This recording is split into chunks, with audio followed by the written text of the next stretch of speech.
os decía, comentaba con el doctor Roig que cuando estaba estudiando a cada uno de los ponentes me decían, en la parte de laboratorio van a entrar casi artistas. No, casi no, yo quitaría el casi. Artistas, ¿no? Artistas. Son artistas. Son auténticos, porque ellos crean, el artista es creador, el dentista es más reproductor de realidades, ¿no? Y ellos tienen que, de la nada, tienen que crear una cosa y es maravilloso lo que hacen. Allí nos están esperando Carlos Plata y August Bruguera, que son dos técnicos dentales de pura cepa. Carlos Plata es pionero en la digitalización al 100% de los laboratorios dentales, es miembro de la Junta Directiva de Acaden, es uno de los primeros en las trainers internacionales, hasta el punto de conocer novedades de Dentsply Sirona antes que los demás, o sea, es el primero de todos. Y por otro lado, August Bruguera es un referente mundial en estética dental, es socio fundador del laboratorio Cruz Valles Dent, socio de honor de Acaden y autor de un montón de publicaciones científicas. Así que estamos esperando como agua de mayor que nos podáis contar. Adelante.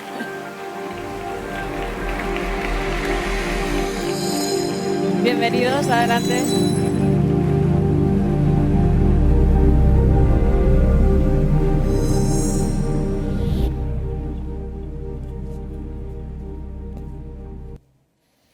Bueno, pues buenas tardes a todos.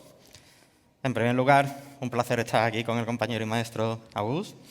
Y os queríamos agradecer la confianza, la implicación de la compañía, ya que hablábamos antes de implicación de la industria, porque Dentsply Sirona siempre está dispuesta a innovar, a desarrollar, y gracias a eso nos hacéis la práctica diaria mucho más fácil y, sobre todo, la experiencia al paciente mucho más agradable y mucho más satisfactoria. Bueno, ¿quién dijo que no se podía? Seguro que aquí hay alguno que dijo que no se podía.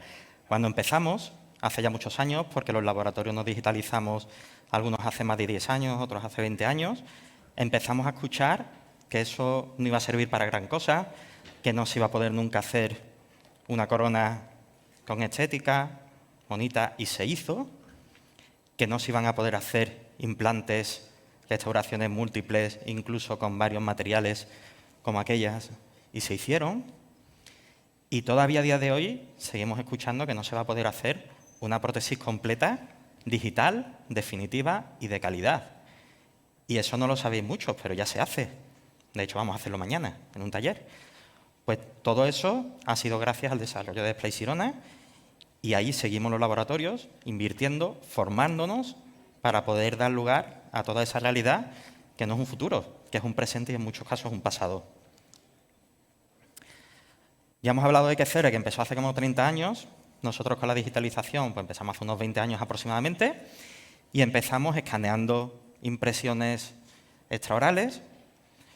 Bueno, escaneado extraoral de impresiones, pasamos a diseñar. En algunos casos se exportaban a fabricación de terceros y en otros casos fabricábamos con cualquiera de los equipos de nuestra familia iLab, que se fue ampliando, porque en iLab somos una familia, pero también tenemos nuestra familia de equipos, que son los que nos hacen crear todas estas realidades. Después, un poco más tarde, llegó el que esos escáneres intraorales de CERE pues, nos mandaban archivos para poder dar continuidad al servicio que daba la clínica. Y poco más tarde vino la integración, la apertura de sistemas y el poder involucrar en todo este proceso a software de tercero para otros laboratorios o para incorporar otras soluciones. ¿Pero cómo hacemos esto? Porque yo sé que aquí hay muchos usuarios, pero hay otros que no lo son, y conviene explicar cómo hacemos esta comunicación clínica-laboratorio, cómo integramos todo este flujo digital, tanto en la clínica como en el laboratorio. Abajo vemos lo que ha estado comentando Ferran, del Chairside, y arriba vemos la derivación al paciente, porque también hay clínicas que no tienen sistema completo, que tienen solo su escáner intraoral, se apoyan en el laboratorio, derivan y le damos todo el servicio. Desviamos. Pues gracias a lo que empezó como siendo Software Connect, recibíamos archivos de la misma compañía para diseñar y producir bien en nuestros equipos propios o bien en equipos externos. Después se abrió un poco más, se abrió la exportación en STL, por lo que ya involucrábamos otros sistemas, pero a través de un STL, por lo que perdíamos ciertas imágenes. Y la última incorporación con Netcase Center Inbox nos permite exportar archivos en diferentes formatos para hacer restauraciones en otros sistemas de tal forma que no perdamos ningún tipo de información, como por ejemplo el color.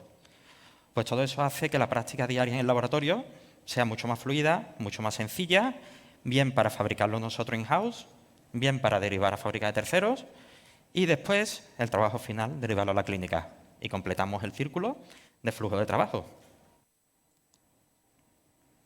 Todo eso gracias a los equipamientos, algunos los tenéis también por aquí, que como es un sistema modular, podemos tener simplemente diseño, podemos tener fresado, podemos tener equipo de 4 ejes, podemos tener equipo de 5 ejes, tenemos equipo de sintetización y lo que está por venir, al igual que la comunicación está variando y también están por venir cosas muy próximas, quizás hasta en pocas horas o pocos minutos, como la nueva forma de comunicación. Y pensábamos que con la discontinuidad de MCXL, que nos ha dado muchas satisfacciones, nosotros de hecho en el laboratorio tenemos 2, pues pensábamos que se iba a haber reducido el flujo de trabajo en el laboratorio, que se iba a haber minimizado las posibilidades. Ni mucho menos, porque PrimeMill ya no es solo un equipo de clínica, es un equipo de laboratorio con la nueva imagen de familia y viene a mejorar un poco lo que teníamos en MCXL, que ya de por sí ha sido bastante bueno, ha sido muy satisfactorio, pues ahora lo tenemos un poquito mejorado en cuestiones de velocidad, en cuestiones de calidad de determinación. Y bueno, en este tema no voy a hablar mucho, porque no va a hablar mucho Agus, pero sí quería hacer una reflexión. Llevo varios años escuchando hablar de diseñadores digitales. A mí no me gusta que me digan que soy diseñador digital, porque yo soy un técnico dental digitalizado.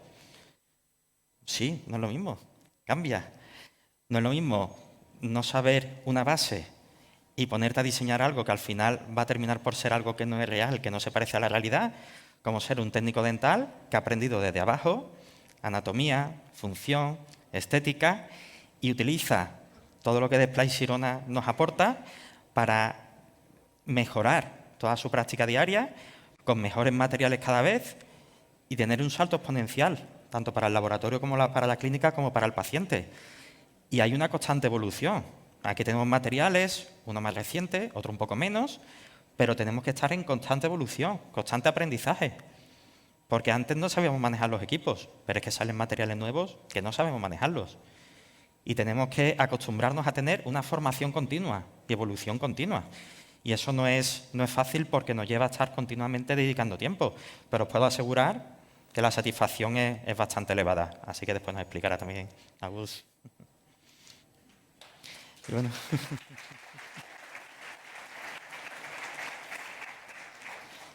Y bueno, esto es el siguiente paso. Os lo comentaba antes en una imagen inicial. Y bueno, llevamos tiempo imprimiendo en 3D. Hasta ahora hemos hecho técnica sustractiva, que era quitar material. Esto es técnica aditiva, añadir material. Y llevamos varios años imprimiendo modelos en 3D, haciendo provisionales, pero esto ya no es algo provisional como empezaban a hablar, bueno, saldrán cosas provisionales. No, no, no. Estos materiales que veis aquí son materiales definitivos, de alta calidad, y en algunos casos mejoran los que ya conocemos.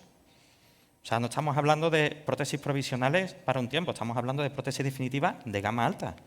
Obviamente también tienen su aprendizaje y tienen su forma de trabajarlas, pero son materiales definitivos. En concreto, Lusitone Digital Print, que mañana veremos en el taller, no es un material provisional, es un material, estábamos acostumbrados a la Lusitone tradicional y ahora tenemos una Lusitone nueva impresa que no solo iguala lo que ya conocíamos, sino que en muchos casos lo supera, porque tiene una característica muy innovadora que a mí a día de hoy me sigue sorprendiendo, que cuando se pone en boca y llega a temperatura corporal, multiplica por 4 la resistencia. Es mucho más resistente en boca que si se nos cae al suelo, porque está a temperatura ambiente. Y eso es algo que ha conseguido Display Sirona gracias a su innovación. Igual que en el caso de los dientes. En el caso de los dientes, lo que hemos visto, IPN, es un material definitivo que tiene más dureza que el diente de tablilla. O sea que ya estamos hablando de prótesis definitivas y no es el futuro, es hoy. Eso ya. Por supuesto, siempre apoyado por el poder del software InLab, con el que antes diseñábamos coronas, empezamos a diseñar más cosas, partial framework, férulas, y ya pues tenemos el diseño de prótesis completa también. Esto ya daría mucho que hablar, pero bueno, para que veáis simplemente un pantallazo de cómo permite el diseño de una completa. Y a partir de ahí, su impresión en el software CAM, que ya podemos preparar su posicionamiento y a partir de ahí imprimir. Así que, sobre todo, no tengáis miedo. Cuanto antes empecéis, mejor. Como ha dicho Ferran, empieza donde estás y haz lo que puedas. Pero tened claro una cosa, que el que sobrevive al cambio, como siempre se ha dicho, no es el más inteligente ni el más fuerte, sino el que mejor se adapta. Así que empecemos a adaptarnos un poquito al cambio y seguro que todos disfrutaremos en el camino. Así que bueno, Gus, ¿qué te parece? ¿Cómo se presenta el presente? Presente, yo soy más del pretérito pluscuamperfecto. ¿De qué hubiera sido de mí si no hubiera digitalizado? Bueno, ostras, me da mucha satisfacción ver a todos los especialistas en la sala, mucho. Y sobre todo ver los técnicos y los clínicos juntos en una misma sala. La comunicación clínico-técnico, yo creo que hace 20 años, 30 años que llevamos hablando de ella, y en la era digital es una maravilla, porque tenemos muchas herramientas que nos permiten comunicarnos mucho mejor, ¿no?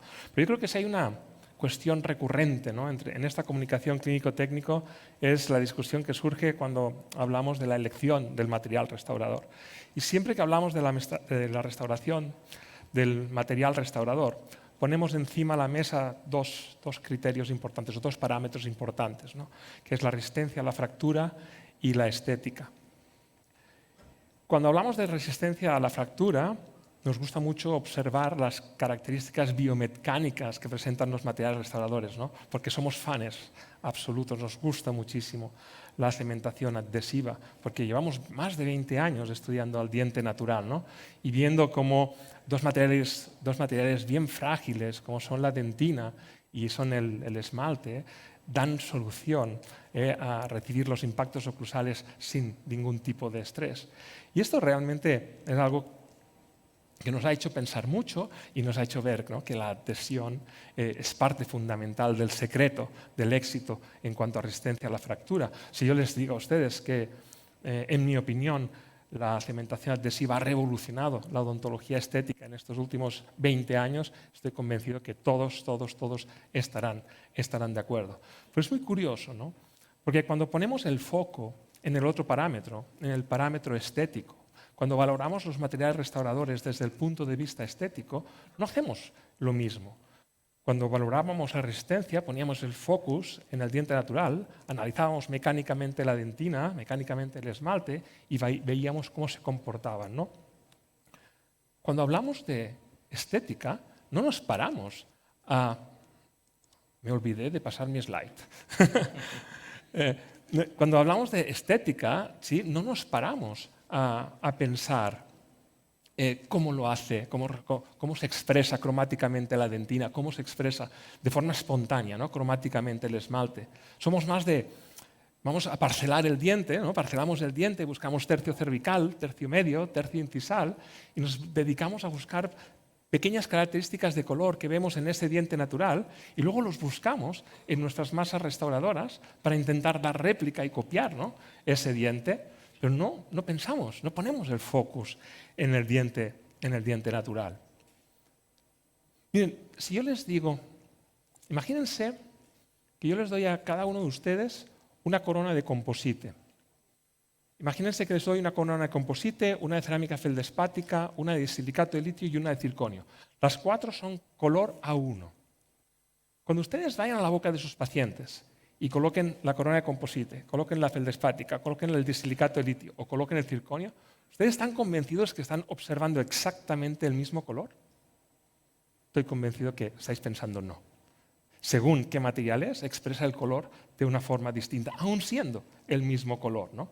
¿Cuántas veces nos ha pasado que os mando una corona a la clínica, ¿no?, quitáis el provisional, colocáis la corona, la miráis y pensáis, coño, qué mierda me ha echado a gusto, ¿no? Y de repente sacas esa corona, colocas tu provisional, que es un polímero, y dices, es que soy mucho mejor que él. ¿Sí o no? ¿Cuántas veces el provisional no queda mejor que el definitivo? Nos ha pasado a todos esto. Simplemente porque los materiales, aun siendo el mismo color, expresan, ¿sí?, de forma distinta ese color. Entonces podemos hablar de mimetismo. O sea, hay materiales que son más miméticos y hay materiales que son más miméticos. Entonces, cuando vemos los materiales dentales y analizamos el composite, la cerámica feldespática, el disilicato de litio y el circonio, los podríamos clasificar según su mimetismo. Hay materiales que expresan el color de una forma más parecida al diente natural, todos los polímeros, y hay materiales que están muy lejos de expresar su color de forma espontánea, de forma parecida al diente natural, como pueden ser los circonios, ¿no? Hay que trabajar un poquito más. Miren, vamos a ver dos casos. Os voy a mostrar dos casos clínicos. Vamos a ver este central. Es un central de implanto soportado, donde yo generé todo el espacio que yo necesitaba para hacer mi corona, y este es el resultado final después de la cementación. Si os pregunto, oye, el grado de mimetismo, grado de integración de mi corona de cerámica, estoy convencido que todos me van a decir 100% August. O sea, espectacular. Yo pienso eso. Sí, con mucha modestia, pero yo pienso eso. Ese día estaba muy acertado. Realmente la atiné. Vamos a ver otro caso. Es un sustrato ya más desfavorable, es un sustrato muy oscuro. Ya tengo que partir de un material que me tape, ¿no? Que me bloquee ese sustrato desfavorable, y ese es el color final. Y ahora les pregunto, ¿qué tal está esto? Mara dice, está perfecto. No, miren, está muy bien, sí, está muy bien, pero vamos a intentar desasociar en nuestra cabeza lo que es la dentina y el esmalte. Vamos a intentar ver qué tal mimetiza la dentina de mi corona y qué tal mimetiza el esmalte de mi corona. Si ustedes se fijan, la dentina mimetiza muy bien. Pero cuando veo el esmalte de mi restauración con el esmalte de diente natural, yo veo grandes diferencias. Y es que realmente el enemigo, a la hora de copiar un diente, a la hora de integrar, a la hora de mimetizar una restauración, es el esmalte. Porque el esmalte tiene una característica, que es la opalescencia, que la mayoría de materiales restauradores no tienen.